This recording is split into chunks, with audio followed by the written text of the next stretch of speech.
Okay, so welcome everybody. I'm David Weicker, World Para Athletics Educator, Technical Delegate, and ITO. I'm also a member of the World Athletics and World Para Athletics panel for International Photo Finish, as well as being an area international technical official for NACAC. So tonight you're going to get two presentations in one. And the first part will be focused on photo finish, and the second part will be on video refereeing. And so without further ado, here is an example of a photo finish image. And essentially what I look at when I'm doing something, this one happens to be from World Junior Championships in Moncton. So what I'm going to do is I'm going to cover a bit of the role of the International Photo Finish Chief Judge, the relationship to the timing service provider, and the relationship to the National Photo Finish Judge or judges, depending on how many are there or who they are. And the role comes from essentially the World Athletics Rulebook, and it's similar for World Para Athletics. I'm also going to talk about not just the rule, but how we actually go about doing it. And I noticed there are a lot of photo finish people on the panel, some of which who have done international work in the past, and maybe some that haven't. So the role is from the rule book, and it's similar for World Para and World Athletics. The role is the International Chief Judge of Finish is in fact the chief, the person in charge. And essentially what we have to do with the service provider is determine which is going to be the primary camera, which are going to be backup cameras, etc. We also are responsible for, just to be clear, the International Chief Judge of Photo Finish is responsible for conducting zero control tests. It's not the starter that some people seem to think it is, but it's the International Photo Finish Chief Judge who is responsible for the conduct and organization of the zero control test. So performing the role, we follow the guidelines that have been published by World Para Athletics, and a similar set have been published for World Athletics and World Para Athletics. We assist or observe the equipment setup, coordinate the review of a zero control test and a differential test. And I'll explain a little bit about the differential test in a few minutes. We also are responsible to establish communication protocol with the appropriate referees, which would be the start referee, the call room referee, the track referee. Those are the main ones we would work with. We would meet with the national judge and the timing service provider and discuss our role and their roles.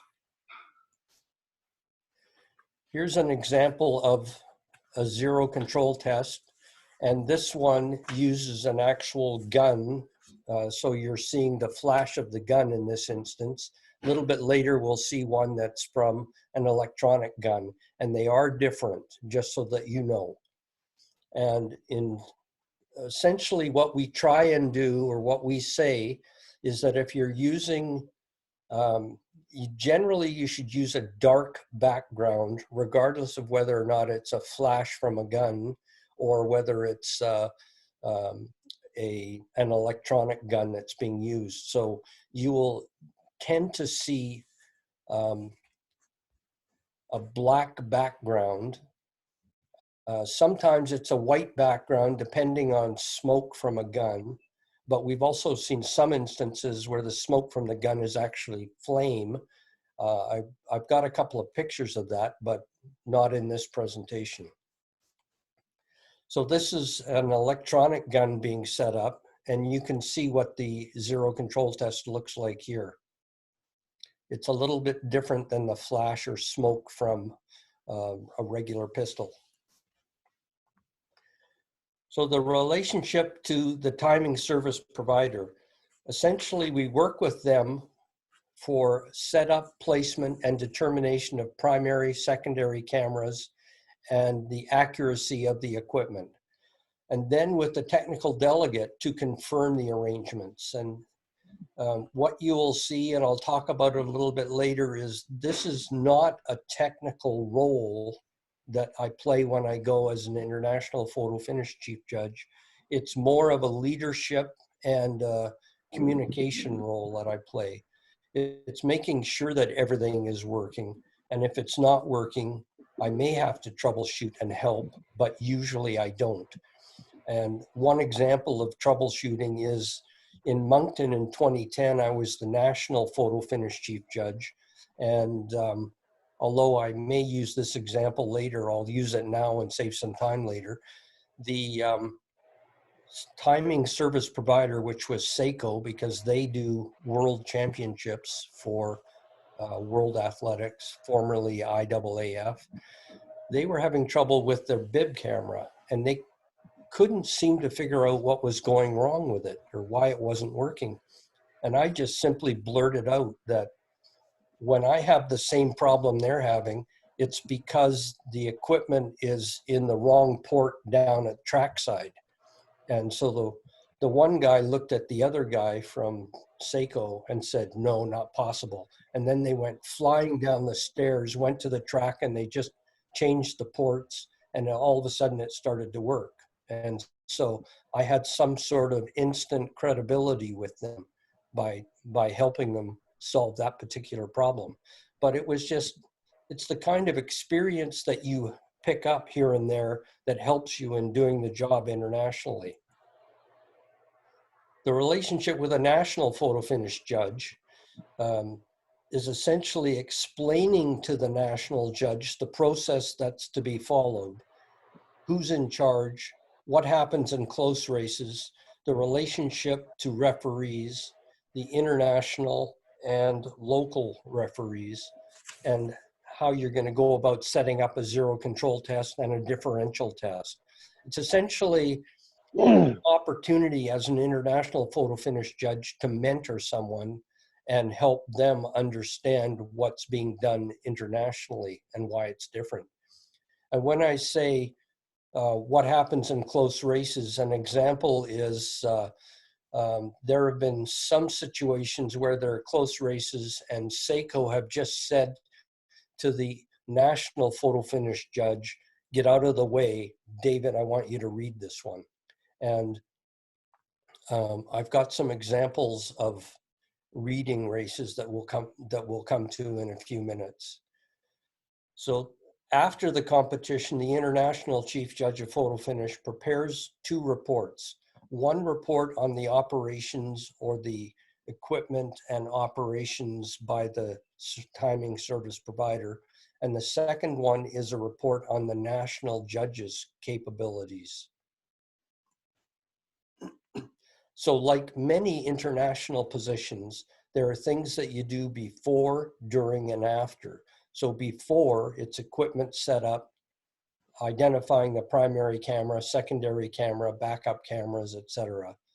Second, during is the zero control test, which you tend to do and you organize it in advance with the timing service provider and the appropriate referees by letting them know that it's going to be, and usually it's done 45 minutes to 1 hour prior to the first race of the session. Sometimes it's done before the session starts, depending on whether or not there are field events going to be starting before the track events. Verifying the processes is important to talk about during, and then after, preparing the report on operations and on the national judge. So how do you get to be one? Well, what I've said here is essentially be at the right place at the right time. It's important to note that it's not a technical role, but a mentoring, relationship building, and leadership role.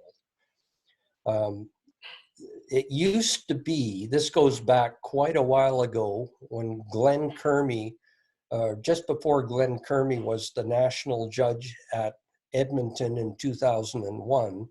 But prior to that, the national judge would be the international judge at the next competition. But World Athletics have gone to a system where there are now 5 people on the international panel, and we get one assignment, essentially one assignment a year, sometimes 2, because there tend to be 6 assignments in a 1-year cycle. So someone tends to get 2 assignments, and the other 5 only, or the other 4 only get 1 assignment.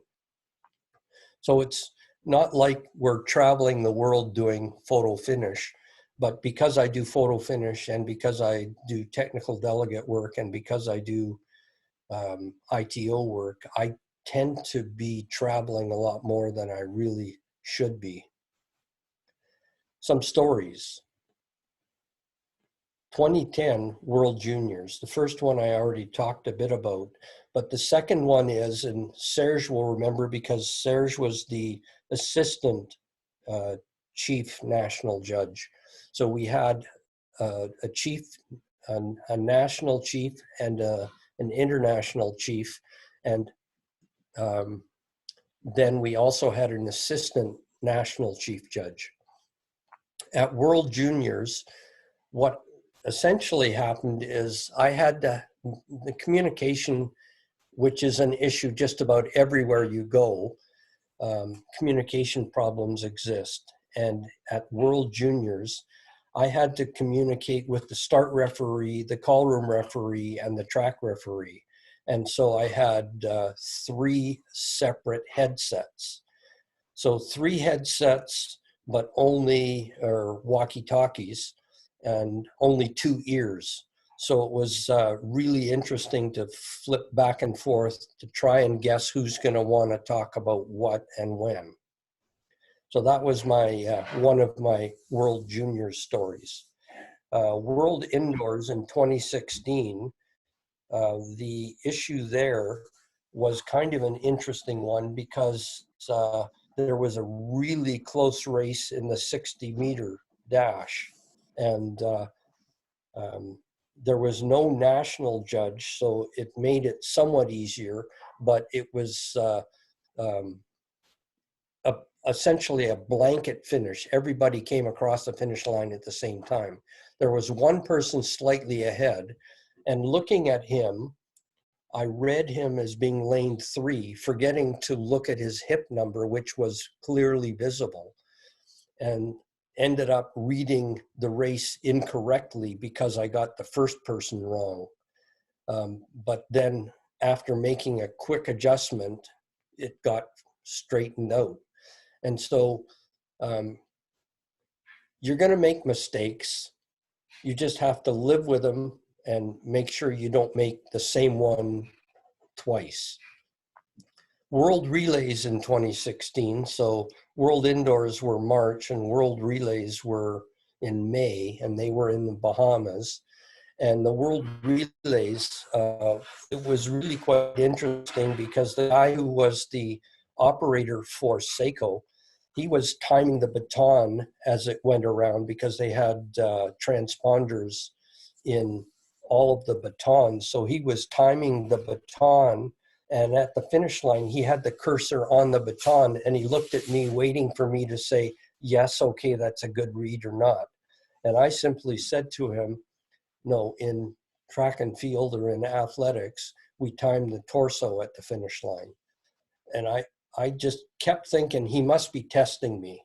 But no, this was the first time he'd done an athletic event, so he didn't know. He just followed the instructions from the other Seiko people he was working with. So some stories. Here's a close wheelchair race. Many of you can probably see the result of it, but you can see that the person in lane 6 is slightly ahead of the person in lane 7. And another one, this is, for me, this is kind of a real cute one, because if you look at the top of the picture, you can see that the axle of the racing chair is actually broken, and it dug into the track just before the finish line and flipped the guy over. Now, this also caused the responsibility for how do you read races, because the rule says you read the leading wheel, not the front wheel. And so in this case, this is what the read is.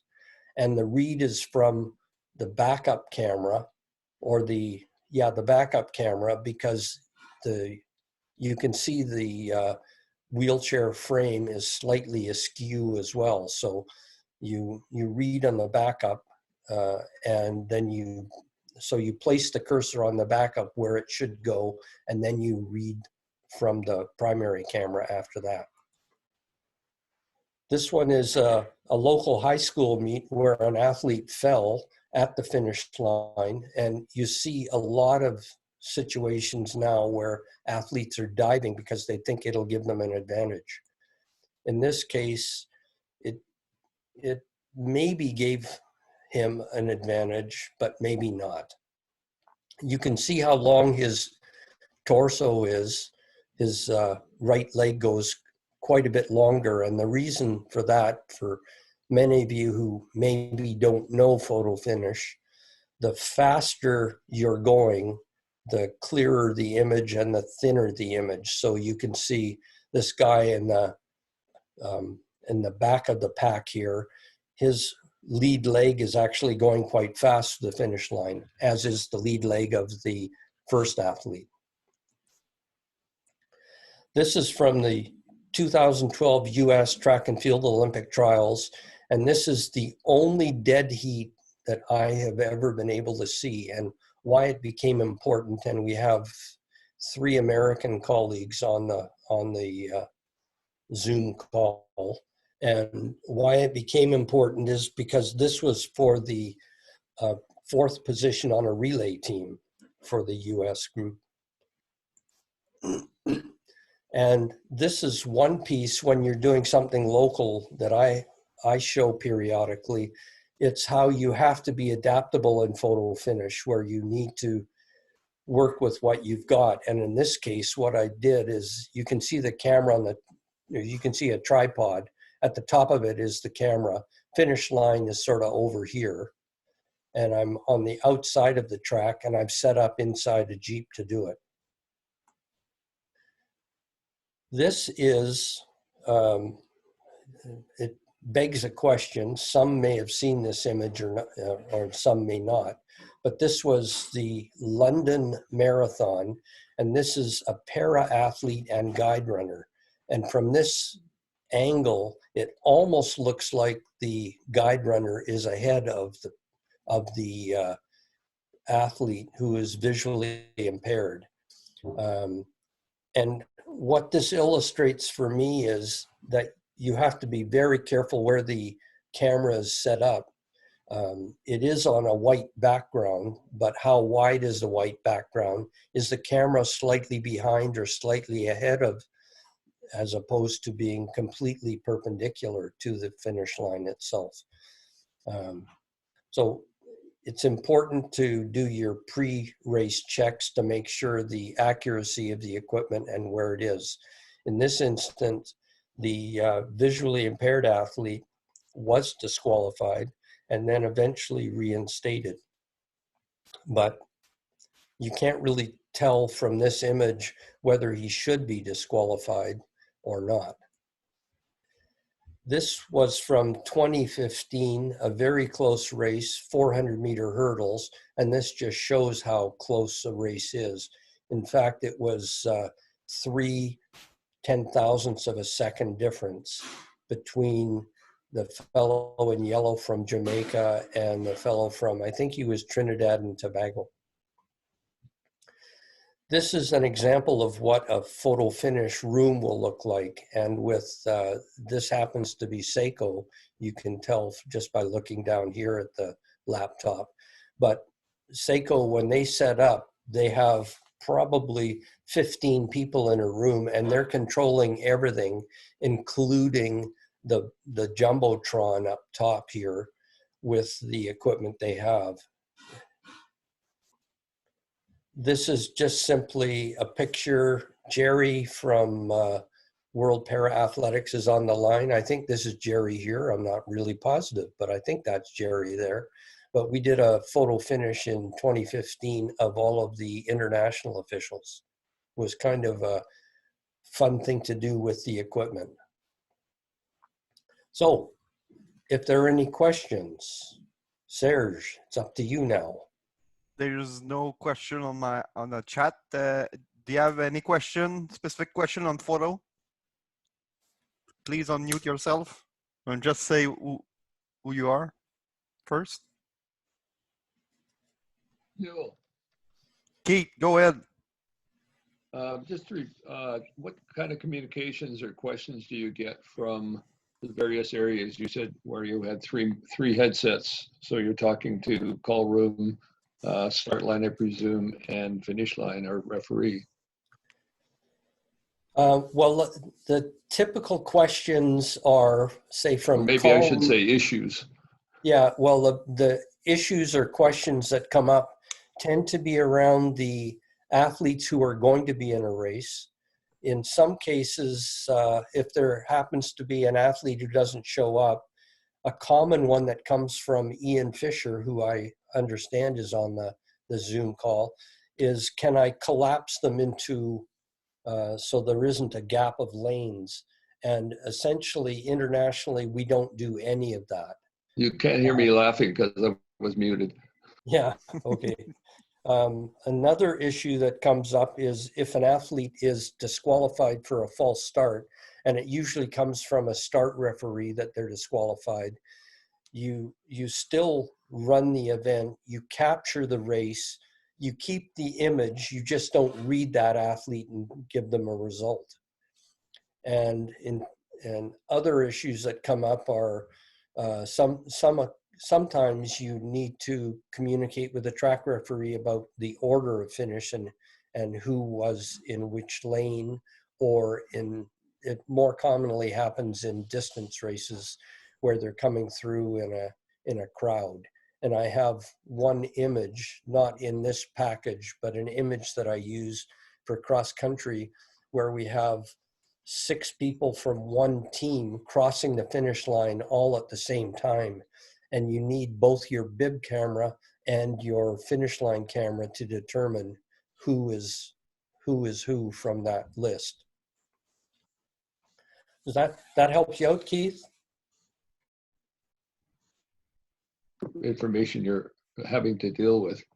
I just lost you for a second here. The other question I had are, do you immediately hear from any start line where somebody's running under protest after a false start? Yeah, we usually know that right away, but we also internationally, the printer for the false start or the start information system, there's a printer up in the photo finish booth. And I usually look at that and can pretty much tell what's going to happen or who's going to call and whether the athlete's going to be running under protest or not. And as the rules state, if the start information system's in place and is operational, someone who false starts does not normally continue. But there are occasions where a person will be allowed to run by the track referee or the start referee. Do you automatically then assume that their result does not show when you publish the results?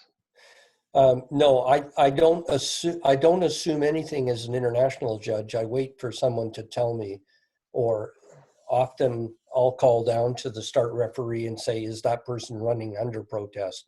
But usually I hear chatter from the start line to the announcer indicating that the athlete might be running under protest. So when that's the case, I'll get to the start referee and say, is that person running under protest? And do you want a result shown on the Jumbotron for that person? And the answer tends to be no, no result showing.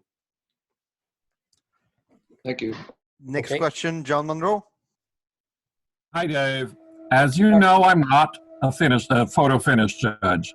Can you go back to that picture of the Jamaican and the Trinidadian guy, Sure. please? This one? Yeah. Okay. I was always under the assumption that you're using the torso, right? Correct. So the guy in red definitely has the torso being picked out. Well, what's interesting is knowing where the torso starts, and the torso starts at the clavicle, which is up here. In this case, the Trinidadian is first because the cursor for him goes basically 3 pixels to the right. And for this guy, it goes simply 1 pixel to the right. So Okay. it's a very close race, but it's the Trinidadian who wins, but not based on the chest. It's where the torso starts. So the torso is essentially from the Adam's apple down to the hip bones. So, Okay. and so this would be the first part that's going over the finish line for the Jamaican, and the first part for the Trinidadian is this one. Okay. Yep. Okay. Yeah. No, because it's just looking at that picture. It looks like you've got the chest for the Trinidadian, and it looks like it just goes through the neck of the Jamaican, and it's kind of like, huh? Yeah. No, you're right. It's actually the bottom of the ear. Thank you. You're welcome. There are some athletes who, in fact, one of them that I can recall from Olympic trials, who was questioning the photo finish of a race because her foot went through ahead of the torso of another athlete. And so she was complaining that she should have been second place instead of third place because of her foot going through. And there are some people on the call who have done speed skating, and it is the leading skate that goes through the finish line. So foot counts in speed skating, but not in athletics. Neither does the baton in a relay, as was the situation in World Relays in 2016. I have a comment or a question. If the guy in the yellow singlet was standing up a little bit taller instead of he seems to be leaning really low, would it have been would it have been closer to the guy in the red? If you're talking about the Adam's apple? No, I don't think it would have been because I think he's sort of turning towards the camera, the primary camera. And so in my view of it, in this instance, it wouldn't have made a difference. I think he actually fell after the finish line. So he was losing balance at the finish at that point. Yeah, he's leaning down and forwards quite a lot. So I don't doubt it if he fell. So something you learned, I did not realize it was the Adam's apple. I thought it was actually, well, the torso. I never counted part of the neck as the torso. Yeah, on the World Athletics site, as well as World Para-Athletics site, there are photo finish guidelines. They were written, the World Athletics were written in 2015 when it was IAAF. And those are the current guidelines for photo finish at an international level. And it's recommended that we follow them at national competitions. In there's a good section on what defining the torso and some actual images of the torso. Great to know. Thank you. Okay. Jerry, Chris, Edward. Chris Howard. Yeah, go ahead. Hi, Chris. The picture of the para athlete and its guide, Right. when you reinstated that, where did you take their time from? The guide's torso? Actually, in this instant, I was asked to comment on this picture. I was not the photo finish judge, nor was I even at the competition. Okay. So I was just asked to look at this image and say whether or not I felt the athlete finished before the guide or not. And I just simply said, from this image, to me, the guide finishes before the athlete. And that's a terrible thing to have happen after 2.5 hours of racing. All of a sudden, you're disqualified because your guide finishes before you. And this, by the way, this small black part, that's his knee. It's not his torso. So it's very difficult to determine where the torso is with only one camera. You have to look at both images from both sides of the finish line to determine. And I only had this view to look at. Yeah, I agree with your statement. I'm just curious where they got a time from if they reinstated them. Yeah, I have no idea, but for a marathon, it doesn't matter because they don't look at hundredths of seconds anyway. And so the difference between the two of those guys would be within a couple of thousandths of a second. How often do you have to use the cameras on both sides? Actually, more often than not. And as an international photo finish judge, if I have any question about the order of finish, I ask to look at the other camera immediately. And usually you have both, you have two jumbo screens that you're looking at, 23 to 30-inch monitors that you're looking at, and you can look at both of them at the same time and make a determination. So the equipment that they have, both Seiko and Omega, who are the two biggest timing service providers, that equipment is really quite phenomenal, quite high quality. Thank you. Laura Houston has a question. Go ahead. Laura? Laura?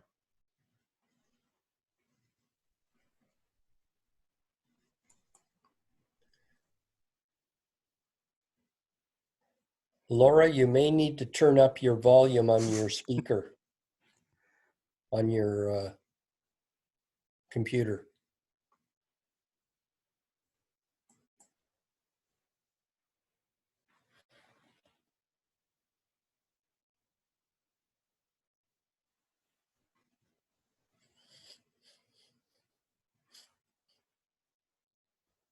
Laura? Still there? Maybe she could pen her question in chat. I think she can hear us, but we can't hear her. Mm-hmm. Maybe.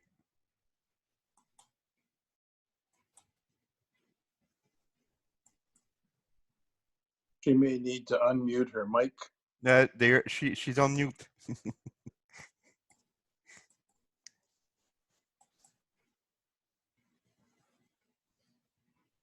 Okay, we'll continue.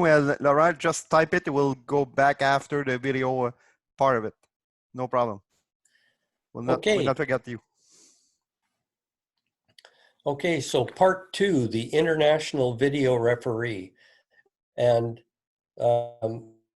I haven't done this a lot, but I've done it a little bit. And we're fortunate to have on the line Jerry Clayton, who's from Colorado, and he has been international video referee as well. So again, I'm going to talk about the role of the international video referee, the video service provider, and the relationship with local and national judges. So the role is both proactive and reactive. You're proactive in that you are watching every single running event, and you're reactive in that you are reacting to international judges who are questioning what's going on in field events. You need to have, to do it, obviously, you need to have good observational skills, and you need to be able to work with a team. The relationship to the video service provider, there can be many examples of what happens. The one that I'm most familiar with is either using Hawkeye or Hawkeye that might be using the host broadcast feeds. So Hawkeye is an example of a service provider, and they happen to be, in my opinion, the best because they have the best equipment. So if they have their own equipment, it works really well. They tend to be the service provider that uses host broadcast feeds in addition to their own cameras. So in the World Championships in Dubai for World Para, I was video referee and working with Hawkeye and the host broadcast feeds only. So each morning, what would happen is the host broadcast director would come in and say, these are the cameras that are being used for the day. And fortunately, it turned out to be enough. So the relationship with the local and national judges is you're working on a team with them. And again, it's a mentoring opportunity. You get a chance to work with them to help them to understand what the role is and what they should be looking for, as well as what you are looking for in doing the job of video referee. And so what will happen in Dubai, there were 2 international video referees and 2 national video referees. And between the 4 of us, we were all watching the same feed and trying to determine whether there was an issue or not. And with 4 sets of eyes, it makes it relatively easy.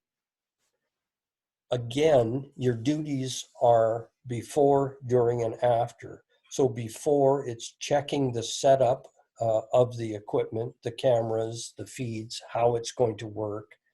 During, it's watching and reporting on what's happening. And after, it's recording what you see and do. So before, checking the setup, working with other video referees if they exist, working with the video service provider or providers and host broadcasts, and working with the technical delegates.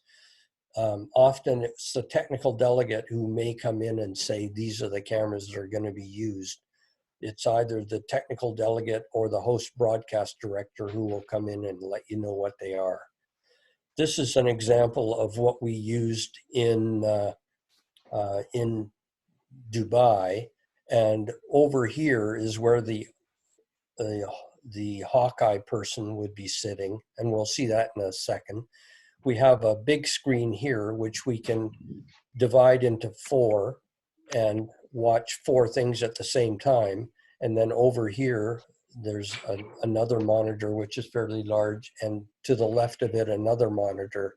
And usually I would be sitting watching this monitor for track events, and the local judges were sitting over here at the next one. And if we saw something that we wanted to look at, or if there happened to be an issue that the jury of appeal wanted to see something, it would be shown on the large screen.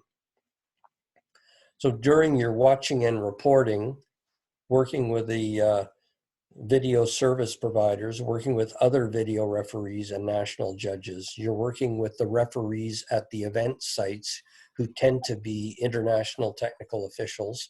You're working with the technical delegates, national federations, and jury of appeal. So this is what we were all looking at. So in this instance, I'm we're watching something here, but in fact, what we're watching is this particular image, which was being taken by a camera that was in the room. So this is the Hawkeye person here who is coordinating everything. This is Ben Broom, who is our international video referee for field events. I'm the international referee for track events. This is one of the national judges and the other national judge. There's a small button here. If we're seeing something that that is suspect and we want to go back and look at it after a race or during or after an event, we would hit that button and it would key in something over here at the Hawkeye person, and then she can, in this case, she can go back and show us exactly where we push the button. So after you record what you see and do, and this is, don't spend too much time trying to look at this. This breaks all the laws of a PowerPoint presentation. But the first 5 rows or 6 rows I'm going to show you. So this is the top of it, first 4 rows. So this is the day, the session, the start time of the event, whether it was a track or field event, what race it was, what happened, etc., the description of the event, and then the rule, the decision taken, and who made the decision, and what was the rank of the athlete who was disqualified or not, whether or not there was a team inquiry, whether a protest, whether an appeal, whether the image is available, etc., and whether there are some remarks or comments. So this happens to be very similar to the report that's used by World Athletics, and in fact, that's where I got it from, World Athletics, and I modified it so it would work for World Para Athletics. And in this instance, it was Ben Broom and I who were both video referees. So it's essentially, this is our logbook for what we saw during the whole event. Some stories. Paralympics in Rio was, I call it a communications issue. I was the track referee for Rio for Paralympics, and we had a photo finish person who was trying to communicate with me. I could hear her. The video referee could hear me, but I could not hear the video referee. So we ended up having to pass messages in a rather odd route or odd way of getting the information. I happened to have a green card and a red card with me. And so after the event, I would be sitting at a table, and which was immediately below the photo finish booth. So I could just slide a card out, and the video chief judge would know what my position was on a particular race. World Championships video room in London, similar communications problem, and Jerry can probably talk to this, but his walkie-talkie did not work in the room.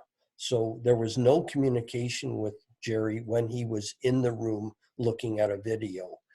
But if he went out into the hallway, we could hear him and he could hear us. Yeah, that was really weird. It all had to do with setup. The room was shielded. Yeah. Nobody realized it until we had to start using the radios in the room. And you're right. We all had to clamber out into the hallway and find some place where the radios would work. So it was a little weird. Yep. The next story is what I call Germany versus the world in 2019 Dubai. Germany protested, and it actually backfired on them. And what happened was they were protesting, it was in the universal relays, they were protesting against, I think it was France, and it might have been England, and then Japan or someone else was protesting against them. And this was in the semifinals of the universal relay. And I wished I had video of it. I do somewhere, I just can't find it. I would have shown the video, but there happened to be an errant tag, since it was not a baton. Universal relay is by touch and not by baton. And the German athletes in, doesn't matter what lane they were in, but on the first exchange, there was a swing and a miss, a swing and a miss, and a swing and a miss. But then the athlete kept on running, and the coach came in to talk about it and said, but there was a touch, you could see it. And there was a brush of the fingers, but we couldn't see it. And there happened to be a national judge at that exchange. And when it happened, he immediately raised the flag. Second issue, again, Dubai, universal relays. I say action, action, and more action. There were probably 5 disqualifications in that relay for either failed exchanges or out of lane or one issue or another. And it was, the jury of appeal was working on an appeal 5 minutes before the final was supposed to happen, and finally made the decision just before the final started. And so we had 5 teams all warming up for 4 spots. It was a rather intriguing opportunity for those teams. So thank you all. And if you have any specific questions about international video referee, We're going, thank you. We're going to take a question directly on the video. And Laura, I have your name. I will go back to the photo finish. Alicia, Friday, you have a question? Unmute yourself.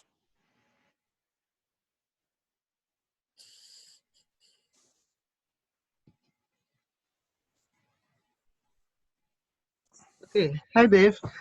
hi, Alicia. Does the when a track referee makes a disqualification, does it have to be confirmed by the video referee? It does not have to be confirmed by the video referee, but oftentimes there's very good communication between the video referee and the track referee. And sometimes the track referee will say, can you look at lane number 4 on the first turn, or lane number 7 on the second turn, to determine whether or not they were out of lane. So oftentimes the question becomes, who is going to be the one who disqualifies the athlete? Is it the video referee or the track referee? And my opinion is that it's the first person who observes the issue who or asks about it. So if a track referee says, I'm not really sure about the first turn, whatever lane it is, then that would be a disqualification or not by the track referee. If it's something that the video referee sees, the video referee will go to the track referee and say, I have a disqualification in lane 8 in that last race. And so the video referee can disqualify on his or her own. The track referee can disqualify on his or her own. But if the video referee doesn't have any evidence to support what the track referee has done, the video referee will let the track referee know that. There's no evidence to support it. Okay, thank you. Okay. May I ask another question? Yep. Yep. What are some of the issues with the video referee for the field events? What would they be looking at? Well, typically they could be issues in long jump, of going over the board or leaving a mark in the plasticine as a rule currently is an action. It could be whether or not an athlete steps out of the circle inappropriately in a throwing event, or whether they're over the stop line in the javelin. Those are typically what happens in world para athletics. They tend to be, most of the issues tend to come in seated throwing events, and that they tend to be whether or not the athlete was in full contact with the seat, or whether or not the holding bar was torquing more than it should be, or flexing more than it should be. Okay, thank you. Does that sound about right, Jerry? I believe so. Yes, nicely done. I had a question though. Uh, You go were ahead, John. talking about looking at verifying calls in the corner. And I was just curious, do you think camera position when you're trying to look at that as a video referee is an important consideration? Yes, camera position's always an important consideration. And in fact, what we found at World Championships in 2019 in Dubai, that there was a blind spot on the second turn. So there was a camera looking at the athletes coming into the turn, and there was a camera looking at athletes coming out of the turn, but nothing in the middle of the turn. And so we tried to get the host broadcast to adjust their camera angles so we would get a better view, but we never did. Thanks. Pritam has a question. Unmute yourself. Yeah. Hey, David, thank you for this presentation. I have a very silly question, but I would rather ask about the designation of international video referees. I'm just wondering, do we really have international video referees as a term? Because I was just looking at just video referees.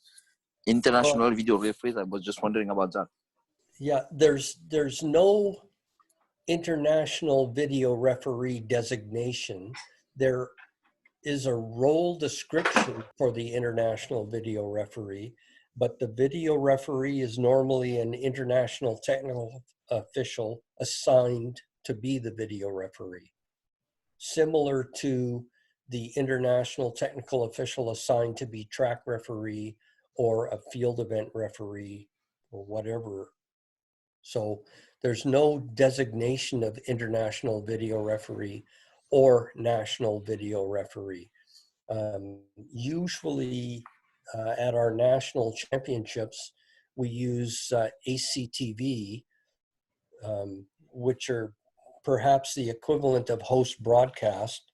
And if there's an issue that comes up, it's usually the technical delegate will go to them and ask them for video footage of what they may have.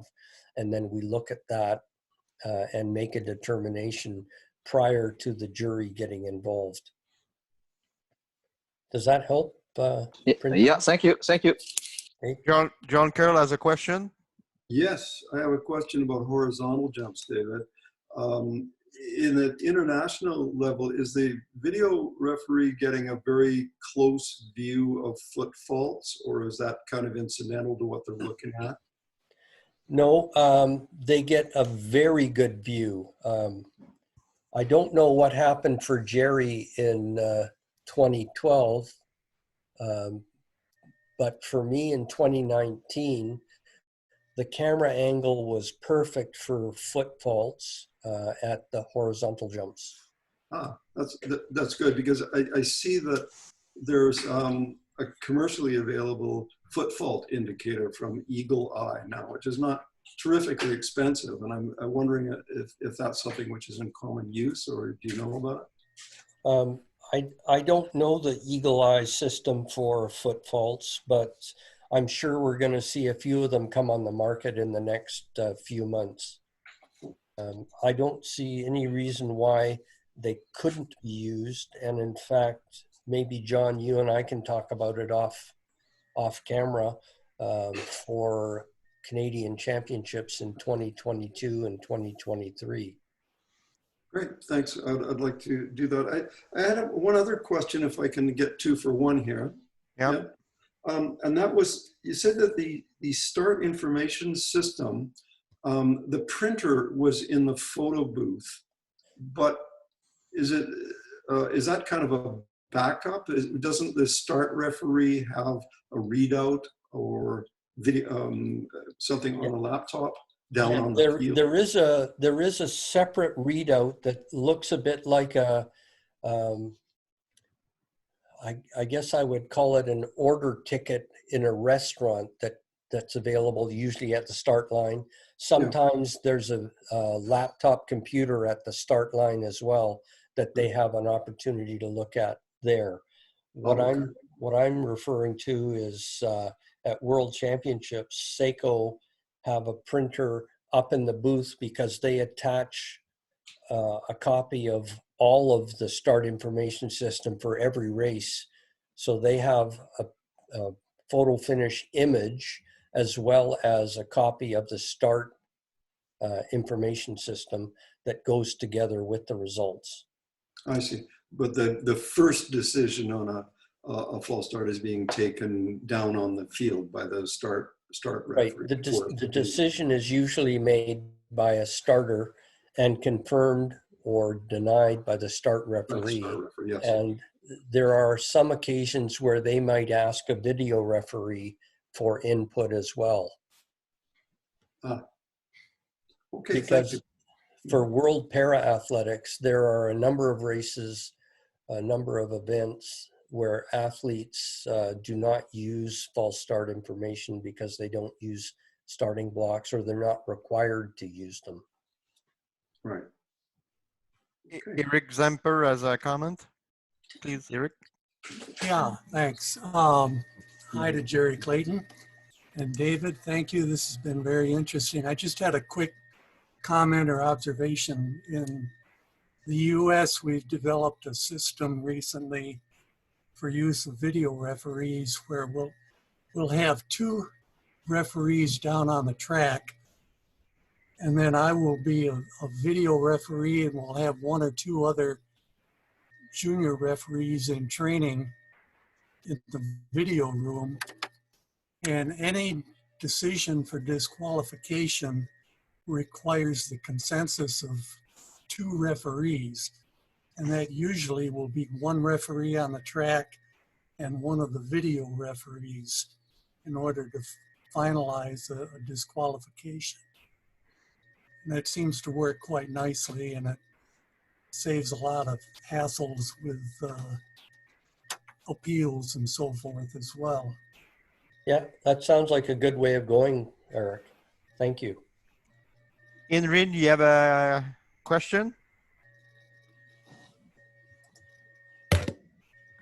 No, sorry. Actually, he basically answered it in answering Alicia's question. I was just going to ask about whether the video referee can unilaterally make a decision if nothing had been referred to them from the track referee. But he clarified that yes, such a decision can come from any referee. Good. Chris, Edward. Chris? Hi. Yep, this is Chris. Go ahead. On an international competition, about how many cameras do you actually see, including track and the field?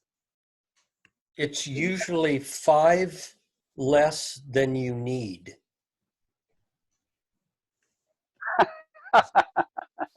It doesn't matter if there are 10 cameras, you need 15. If there are 15 cameras, you need 20.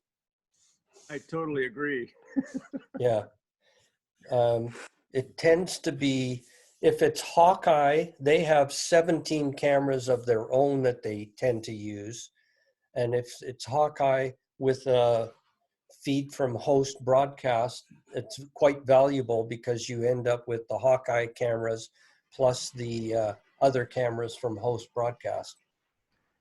It's rare that happens nicely enough. Right, Jerry? Harold Luis. I've been not a video referee, but I've been a field referee and some other responsibilities where we have to use video. And I find it extremely important to work with the video people to get the cameras set properly, particularly in the field events. Sometimes the way they position the cameras aren't exactly what I found works best for picking up both front and back of circle fouls, and to check on the decisions of the judges. So my statement here is basically, don't assume that they will do it right. Go and check. I found even on lining up with the jump board for the long and triple jump, they don't have the camera always exactly horizontal or exactly parallel to the board. And so small difference can lead to a missed decision. So part of the job, I would think, of the international video referee is just not necessarily to tell people what to do or how to do it, but to check to see that it's an education job. Yeah, exactly. Sometimes host broadcast or Hawkeye will have the angle that they want for presentation of the event, which doesn't help for looking for fouls or violations. And so that's exactly right, Carol. You're exactly right. You need to work with the host broadcast or the service provider to determine what they should be, how they should be setting up. John Monroe has a question. Yeah, it's me again, Dave. For the field event throws, are the cameras basically looking at this throwing area, or are they looking also at the landing area? I'm curious how many times video would be used to sort of double check that an implement landed within the line because it was so close to the edge tape. Again, it depends where the cameras are set up, but yes, we try and have them in the landing area as well as at the circle or the run-up area. Okay, thank you. Other question on video before going back to photo? No. Okay, going back to photo. Laura, you're up. Laura, are you there?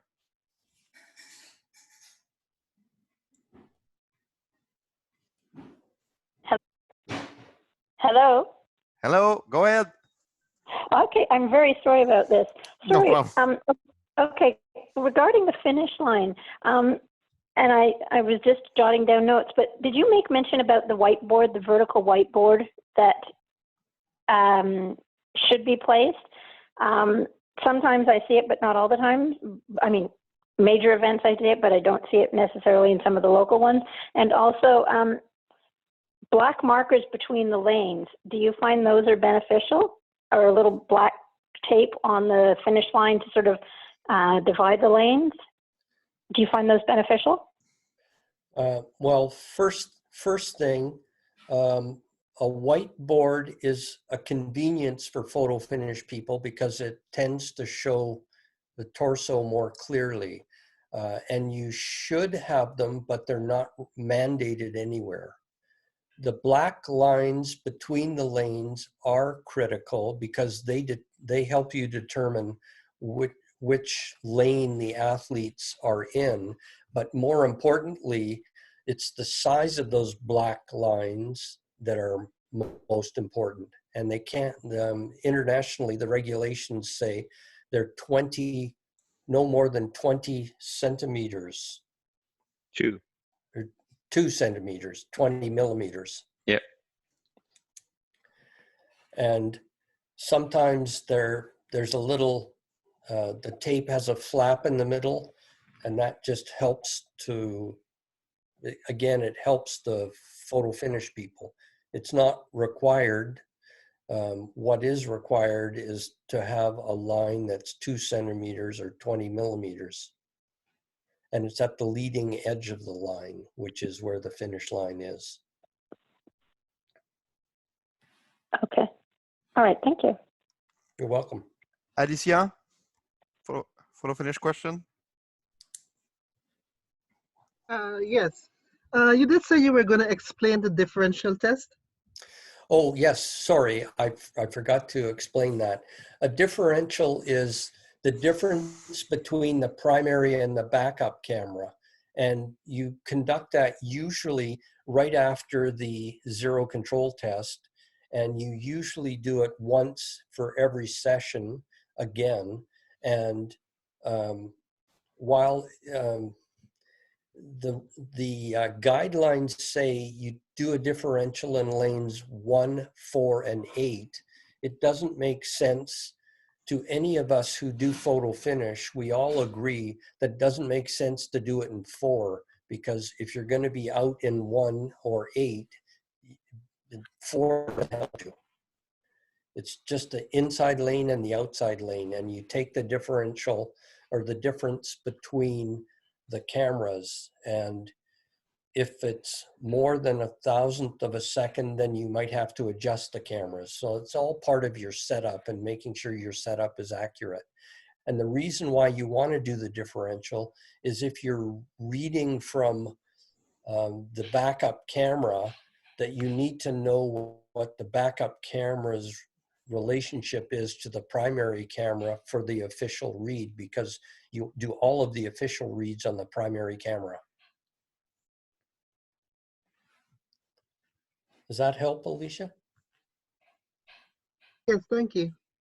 Okay. Any more question about the two subject, photo finish and video? Going once? All right, I'd like to jump in here if I can, David. I just Go, want to Brian. clarify about the differential test. Is it the same thing as the zero control test, and just in the inside and the outside lanes? No, a zero control test is essentially ensuring that the signal from the gun reaches the computer or the timer within 1/1000th of a second. And the differential is checking the difference between the two cameras. And the way you would normally do that is either using a baton or using a walkie-talkie or using someone who's wearing a hat or pointing so their finger goes out first, and you read that in lane 1 and you read the same image in lane 8 later. But lane 1, you're reading it from both cameras, or in fact, if you have 3 cameras, you would read it from all 3 cameras. And the same thing with lane 8, you would do it later. You're not comparing lane 1 to lane 8. You're comparing the cameras focusing on lane 1, and you're comparing the cameras focusing on lane 8. That's great. Thank you very much. That clarifies it. Okay. Any more question? Going once, going twice, going 3 times. I want to thank David for the time he prepared the two presentation.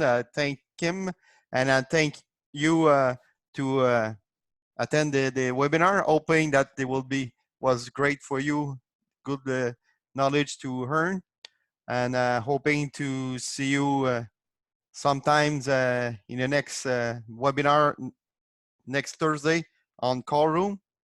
There's still a place. Anything to say, David? No, thank you all for participating, and good luck in your officiating, and I hope we get back to it soon. Thanks, Dave. Thank you, Okay. David. Thank you. You were great as always. Very clear. Thank you so much. Have a good night. Thank you. Thank you, David. Okay, you're welcome.